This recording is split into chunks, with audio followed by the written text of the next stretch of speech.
Okay. So don't play this podcast on an airplane. Now that you said the word bomb several times. Oh, sorry. Well, we're getting on some more lists. It'll bring more viewers. Exactly. So now we start each show now. Welcome to the federal government. Thanks for listening. Welcome to the SMB Community Podcast with your hosts, Amy Babinchek, James Kernan, Amy Luby, and Karl Palachuk. Produced by and for the Small Biz Thoughts technology community. We're dedicated to making every IT professional a successful IT professional. Mark your calendars and plan to be with us May 17th and 18th as we bring you the 2023 SMB Online Conference. Check us out at smbonlineconference.com.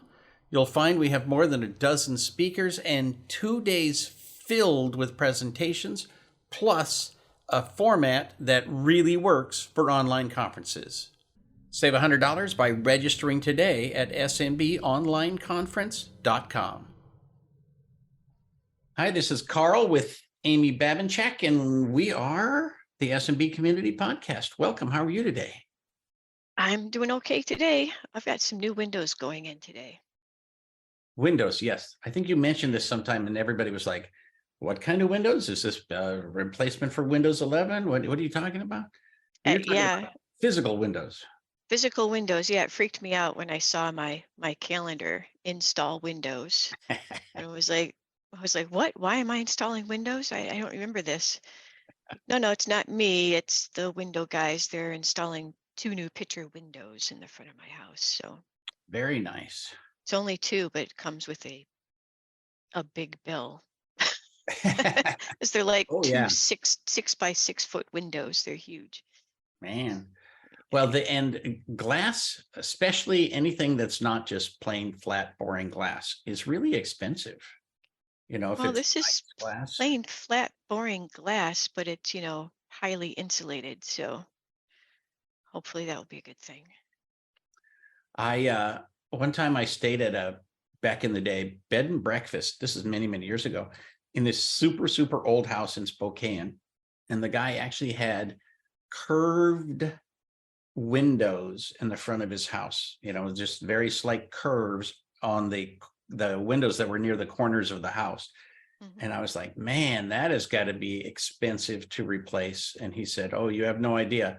He said, like something like 30 years before, he said, I was mowing my lawn when I first bought this house and a rock hit that window. And, way back in the 1960s, that window, and I can't remember the number, but it was like almost like a year's worth of car payments. It was so ridiculous.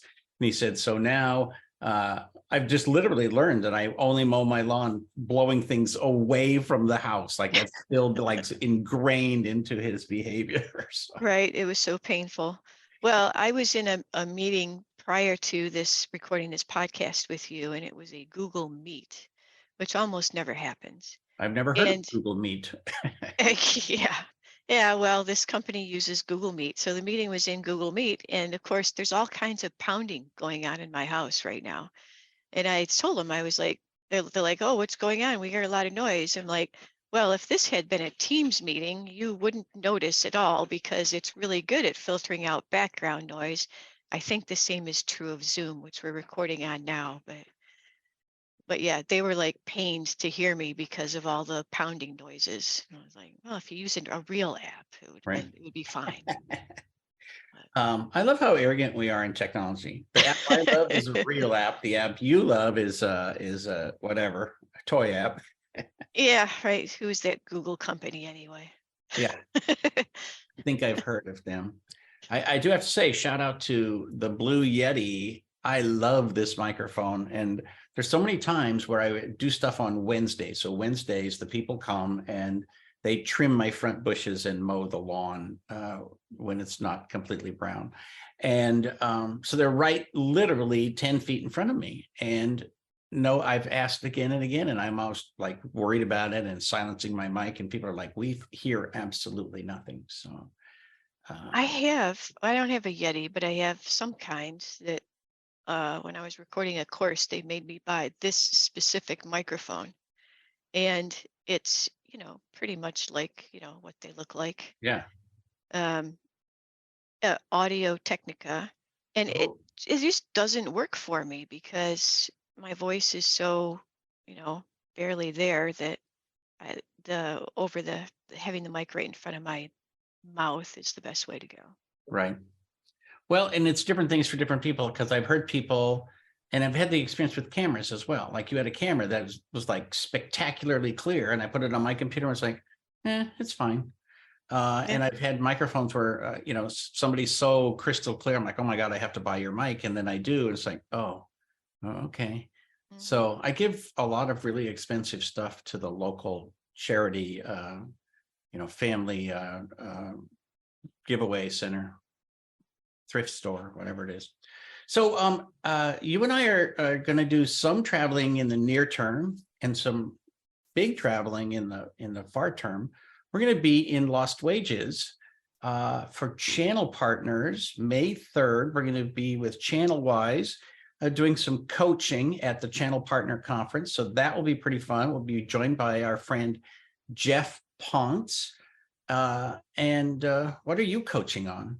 I don't actually know what I'm coaching on. I'm gonna, this is all business coaching stuff, and I'm kind of hope, people are going to sign up for what they want to talk about. I'm kind of hoping that MSPs are going to sign up to talk about reducing their dependence and the number of vendor tools that they subscribe to. Because one of the things that I noticed in the paid consulting that I do is this is a huge problem for MSPs, that they're wasting a whole bunch of money buying tools and they're not actually getting very much productivity out of them. So I'm hoping somebody comes along and we can talk about that, and I can help them make an actual cash difference that's going to add money to their bottom line and yet not cause them any functional pain. I think getting technicians to stop buying tools that they hardly use is kind of a 12-step program. Yeah, So, be prepared. Right? Like, hi, I'm Karl, and I buy too many tools. right. Well, Yeah, I talk to these guys and I'm like, okay, why do you have this and this and this? Don't they all do the same thing? Well, yeah, but this one does this a little bit better than that. Well, I have this one guy, he refuses to use anything other than, so you're paying $3,000 a year so one guy cannot use the other tool that does the exact same thing? No, don't do that. I've had people actually talk to me. I had somebody in a coaching program one time who his problem was that he goes to these shows, he goes to Channel Pro or whatever, and he loves all the vendors and he goes and visits all the booth, and then he buys these widgets because this one is only 75 cents an endpoint. This one's $1 an endpoint. This one's $1.25 an endpoint. So it's cheap. It's so cheap you can't not offer it to your clients. And then he buys them all. And then he says, now my profit has gone down. I'm like, oh, no shit, Sherlock, right? Like, Right. if you add these tools, but you don't raise your rates, your profit will go down. That's the way the world works. And he said, but I have to have all these tools. Yeah, right. You don't really. Let's sit down and look at what they do and why you're using them and how much money you're making from the tool, right? The tool's supposed to make you money. Right. And I'm a big believer in the bundle so that, you can add something to the bundle and, but then, come the first of the year, you need to raise your rates, but don't add stuff to the bundle just because it is exactly the same as something you already have, only better. Yeah. Like you need to make choices. So Yeah. I agree with you on that one. I'm going to What are be, you gonna, yeah, what are you gonna coach I'm going to on? be just doing general, like, how can I make your business, go a little more quickly, a little more smoothly? Because everybody's got a different problem, whether it's hiring or, raising rates or talking to clients or whatever. And now the IT question of the week.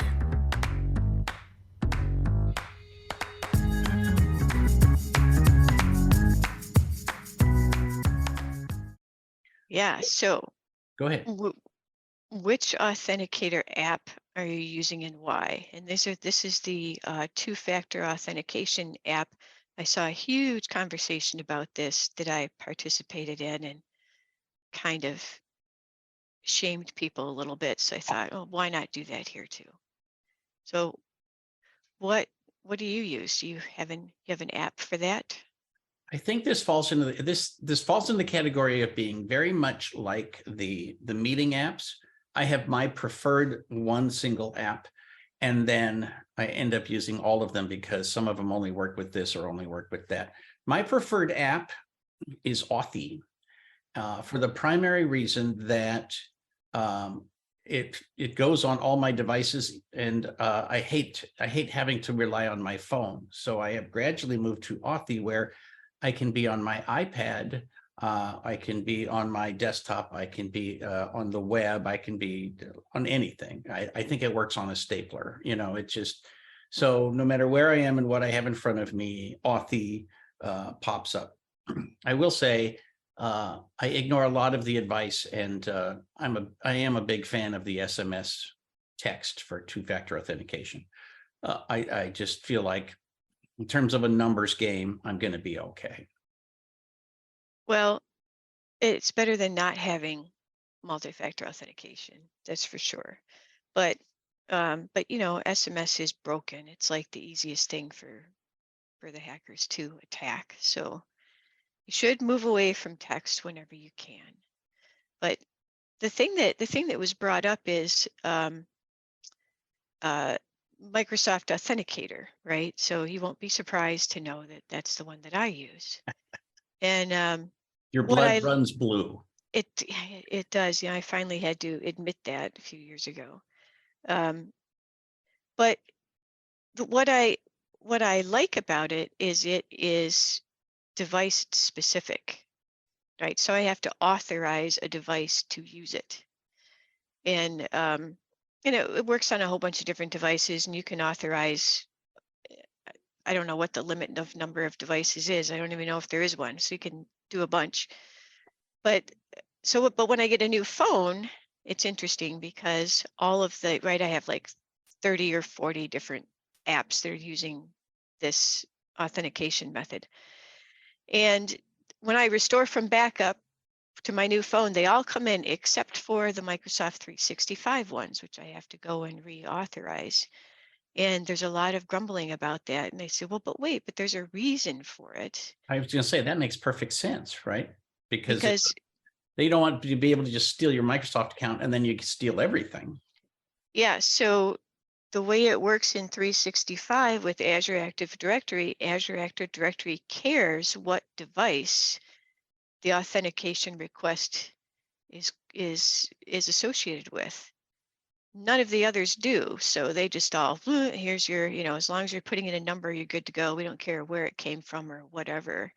But if you're using Azure Active Directory, it does. It's like, no, it has to be the code that we're expecting it to generate coming from a specific authorized device that you have configured. Well, So when Authy I get it, does. when I get a new phone, it's a new device, and I just have to go in there, scan the QR code thing to say I have a new device, Right. right? Authy does the same. I think all the authenticators do that now, you have to approve the device. I will say most people don't realize that when something says, go open your Google Authenticator, you can go open your Microsoft Authenticator and it will just Or work. your Authy authenticator Yeah. or any authenticator, yeah.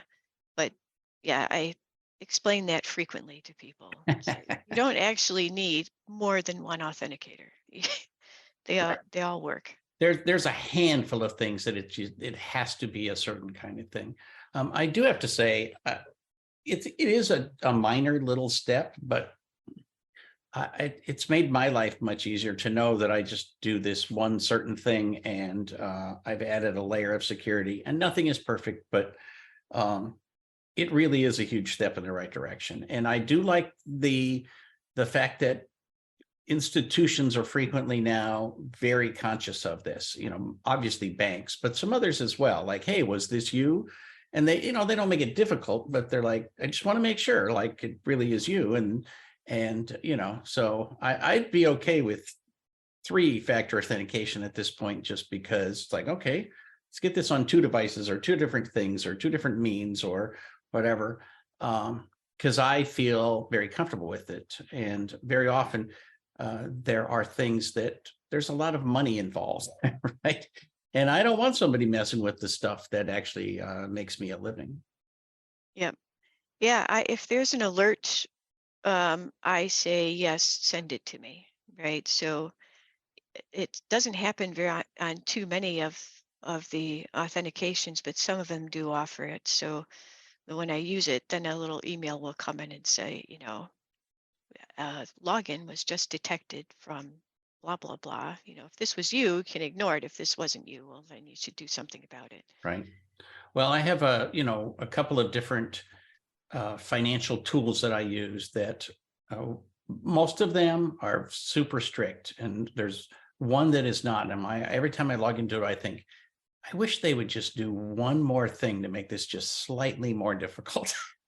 I have one as well. I wonder if it's the same one. We won't shame them, but for I fear don't want that some anybody to start looking for my stuff. exactly. Yes, I have one that I'm always like, really? Can you do a little more? But It is funny that I think people focus on the wrong stuff with security. I mentioned yesterday on a call that I had posted a picture of my APEC card for getting through customs in other countries in the Pacific Islands. And they were shocked. And I was like, look, if you don't think the bad guys have a copy of that by now, I mean, you're just fooling yourself, right?